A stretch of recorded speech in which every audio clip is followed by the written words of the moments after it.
कितना अच्छा होगा ना वो घर, जिस घर की सास बहू दोनों बैठ के कथा सुन रही हो, कितना अच्छा प्रभाव पड़ेगा। बाप बेटे कथा सुन रहे हो। इसलिए कहता हूं परिवार को जोड़ो, परिवार को संस्कार यहीं से मिलेंगे।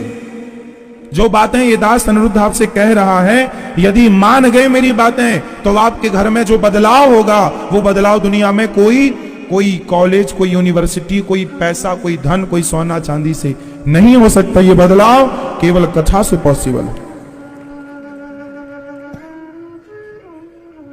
इसलिए संगठन, जो देश संगठित है, हमें अंग्रेज लोगों ने गुलाम क्यों बनाया, मुगलों ने गुलाम क्यों बनाया? क्योंकि हमारे देश में क्या नहीं था?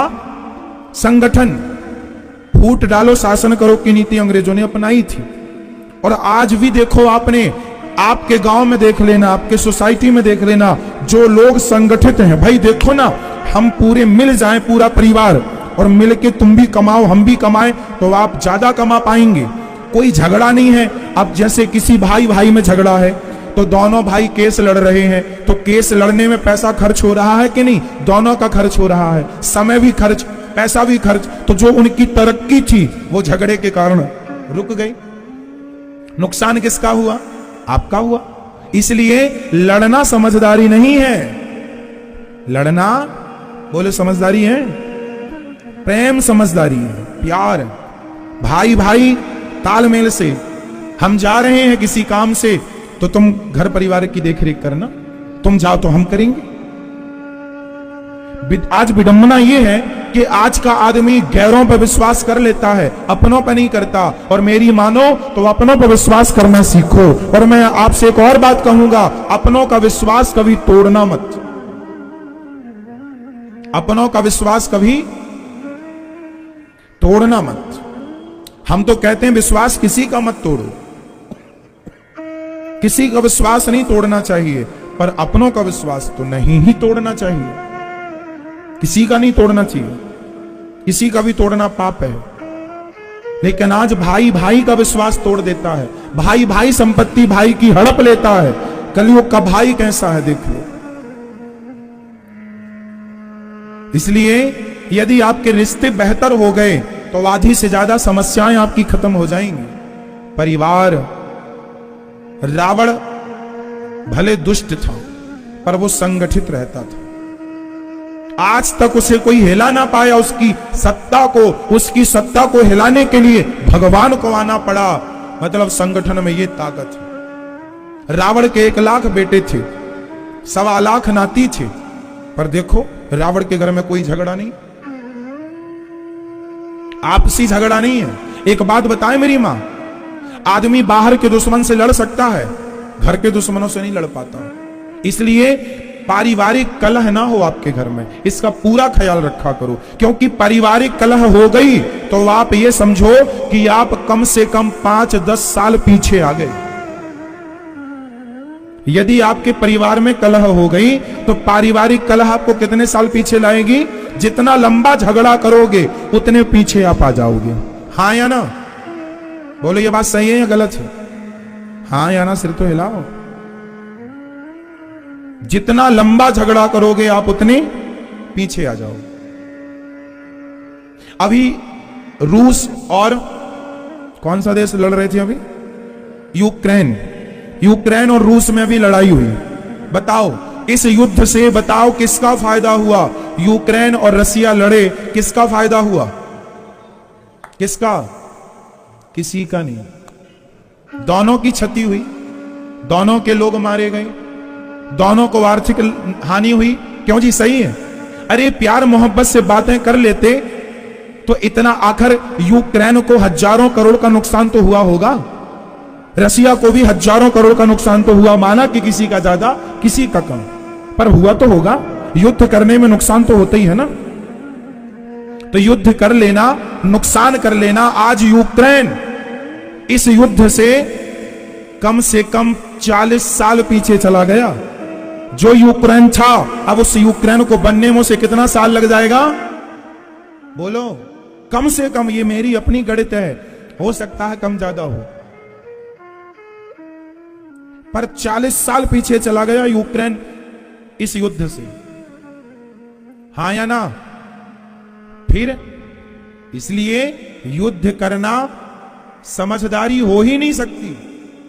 इसलिए जब महाभारत का युद्ध हो रहा था तो भगवान श्री कृष्ण शांति दूत बन के गए थे, युद्ध ना करो। पांडवों के पक्ष से गए थे ना कौरवों के पास, नहीं माना दुर्योधन ने, सुई की नोक बराबर जगह नहीं दूंगा कह दिया, भगवान को बंदी बनाने लगा, अलग विषय। पर शांति का प्रस्ताव लेकर भगवान गए थे। भगवान नहीं चाहते थे युद्ध हो, क्योंकि भगवान उस परिणाम को जानते थे। आप देखो यूक्रेन रसिया का युद्ध बड़ा युद्ध था। तुम भाई भाई का युद्ध होता है वो छोटा होता है, पर युद्ध तो युद्ध है। नुकसान तो छोटा हो या ज्यादा, नुकसान तो नुकसान है, होगा। इसलिए समझदारी नहीं है। यदि हम आपस में लड़ बैठेंगे तो देश को कौन संभालेगा? कोई भी बाहर वाला आके घर से हमें निकालेगा। दीवानों जरा होश करो, मेरे देश प्रेमियों, आपस में प्रेम करो। देश प्रेमियों, आपस में प्रेम करना सीखिए। हमारे देश में झगड़े की वजह क्या है? झगड़े की वजह है अंग्रेजों ने जहर घोल दिया। बोले तुम बड़े हो, तुम छोटे हो, तुम ऊंचे हो, तुम नीचे हो। ना ऊंचा ना नीचा, ना बड़ा ना छोटा। बताओ आप कितने भाई हैं? 3। आप कितने भाई हैं? फटाफट बताओ, आप कितने भाई हो? 1। आप कितने भाई हैं? आप कितने भाई हैं? सबके उत्तर अलग अलग होंगे, पर आज मैं आपको बताऊं आप कितने भाई हैं। आप जितने लोग यहां बैठे हैं और जितने लोग कथा टीवी पर सुन रहे हैं, ध्यान से सुनिए, हम सब 4 भाई हैं। और चारों भाई कौन कौन? हम ब्राह्मण, क्षत्रिय, वैश्य और शूद्र, ये चारों भाई यदि संगठित हो जाए ना, तो क्या मजाल किसी की कि हमारे भारत की तरफ कोई नजर उठाकर देख ले। जब हम आपस में लड़ते हैं तो कभी मुगल आते हैं, कभी अंग्रेज आते हैं और हमें गुलाम बना लेते हैं। क्यों बनाते हैं? क्योंकि हम लड़ते हैं, हम में संगठन नहीं। मेरी मां, मेरे भारतीयों, संगठित रहना सीख लो। जो संगठित रहते हैं ना वो सुखी रहते हैं। आपने देखा होगा पहले जंगल में कोल भील लोग रहा करते थे, तो वह जंगल में संगठित रहा करते थे, तब वह जंगल में रह पाते थे, वरना कैसे रह पाएंगे। एक लाठी तोड़ना सरल है, पर लाठियों का कोई वहां पर गट्ठा रखे और कहा जाए कि तोड़ो तो कठिन है। एक उंगली को तोड़ना सरल है, पर उंगलियों को 5 को मिलाकर घूसा बना देना और फिर घूसे को कोई मोड़ के तोड़ के दिखाए तो कठिन है। साहब, एक झाड़ू तिनकों से बनती है और संगठित तिनके हो जाएं तो कचरा साफ कर देते हैं, पर वही झाड़ू बिखर जाए तो खुद कचरा हो जाती है। मेरे भाइयों, आपस में बिखरना मत, आपस में संगठित रहना। यदि आगे जाना हो तो, यदि देश को समृद्धवान बनाना है, भारत देश को विश्व गुरु बनाना है, तो संगठन की जरूरत है। हम सभी संगठित हो जाएं, ब्राह्मण, क्षत्रिय, वैश्य, शूद्र। बताओ, ब्राह्मण और क्षत्रिय और वैश्य शूद्र चारों के पिता का नाम बताओ। चारों के पिता का नाम आप बताओ। चारों के पिता कौन है? बताओ बताओ, चारों ब्राह्मण के पिता कौन और क्षत्रिय के? भगवान नारायण से ही, भगवान ब्रह्मा जी से ही ब्राह्मणोस्य मुखमासीद बाहु राजन्यः कृतः उरु तदस्य जद वैश्यः पदभ्यांगुं शूद्रो वजायत। भगवान से ही ब्राह्मण का जन्म हुआ है। ब्राह्मणों से मुखमासीद, भगवान के मुख से ब्राह्मण का जन्म हुआ। ब्राह्मण के मुख से, भगवान के मुख से ब्राह्मण, भगवान की भुजाओं से क्षत्रिय, भगवान की जंघाओं से वैश्य उरु और भगवान के चरण से शूद्र। तो आखिर चारों के पिता एक हैं कि नहीं? बोलो हाँ या ना, जोर से। हैं? तो फिर चारों एक बाप की संतान हुए कि नहीं? बोलो हाँ या ना। जब चारों एक बाप की संतान है तो फिर झगड़ा किस बात का है, ये बताओ हमें। फिर कौन बड़ा कौन छोटा?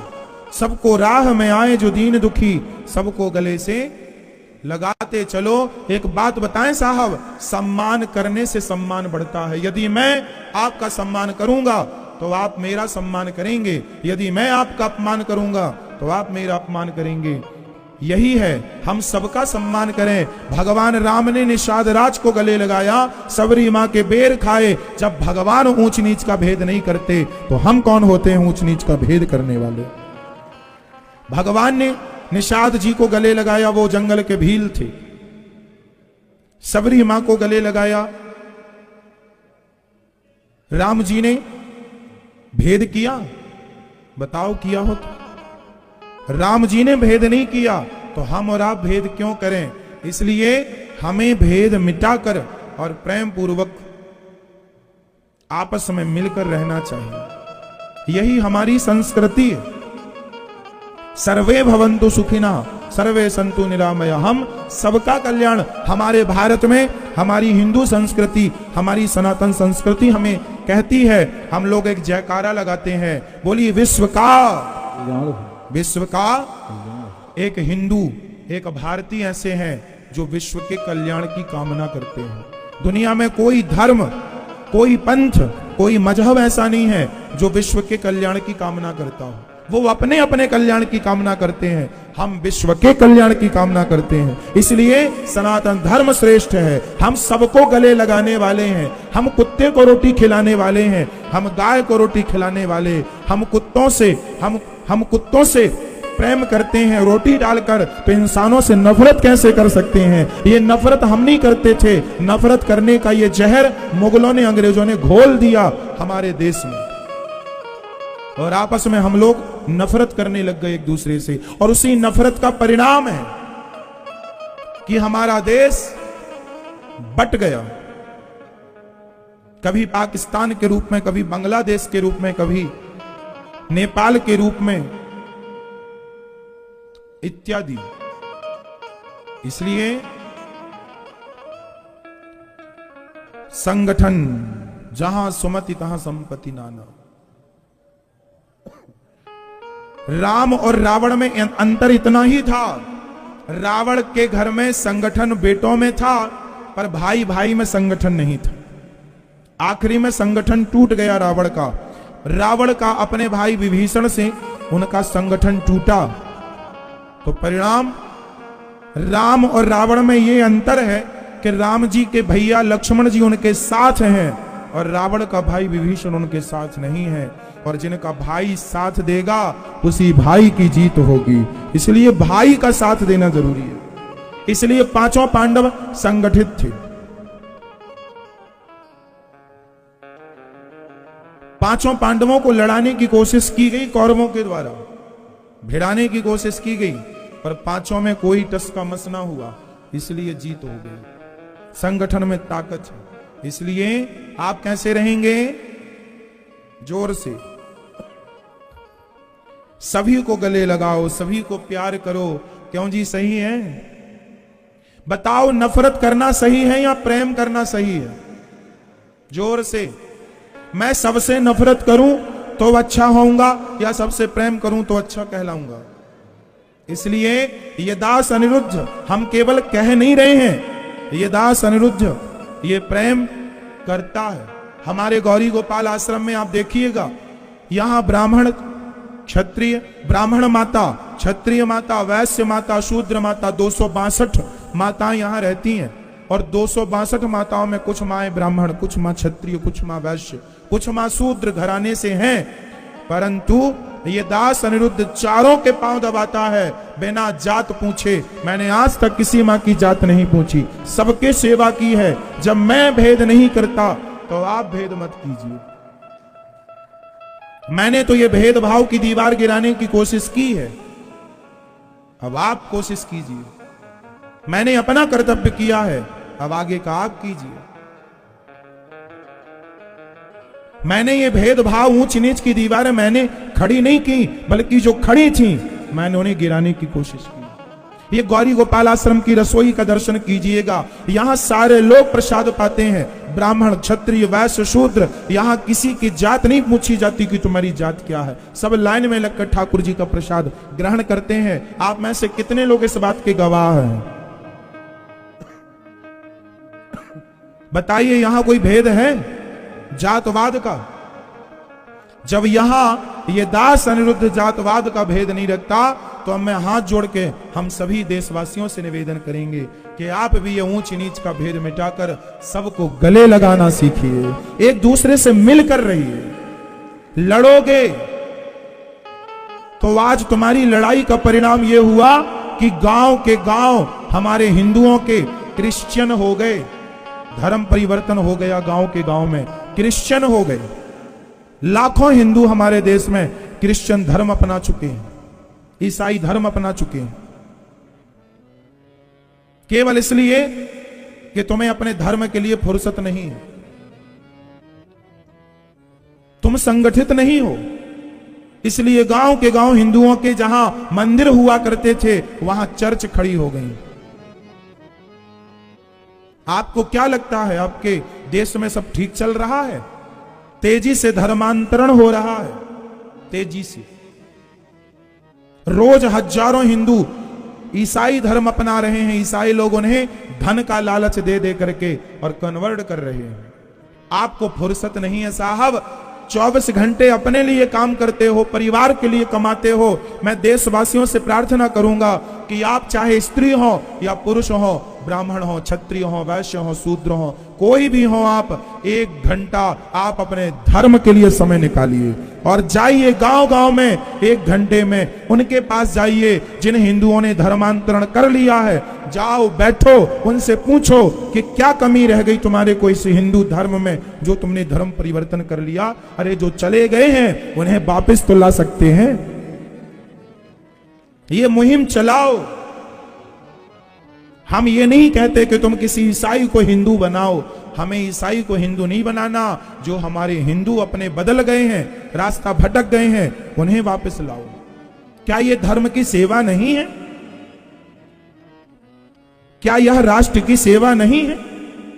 है। मुझे लगता है इससे बड़ी राष्ट्र की सेवा कुछ नहीं हो सकती मेरी मां। जाओ गांव गांव, कहो उन्हें रामायण रामचरितमानस बताओ, बताओ कि तुम्हारे भगवान कैसे हैं। भगवान की कथा जन जन तक पहुंचाने की जरूरत है। आज भगवान के बारे में लोग नहीं जानते, अपने धर्म के बारे में काश जानते होते लोग तो धर्म परिवर्तन ना करते। आप जान रहे हैं अपने धर्म के बारे में, इसलिए आप अभी व्यवस्थित हैं। इसलिए जो नहीं जान रहे हैं उन्हें जनाओ। और ये जिम्मेदारी हम सभी भारतीयों की है। बोलो हां या ना? इसलिए अपनी जिम्मेदारी से भागना नहीं है मेरे भाई, अपनी जिम्मेदारी को पूरा करना। हमारा धर्म, हमारा देश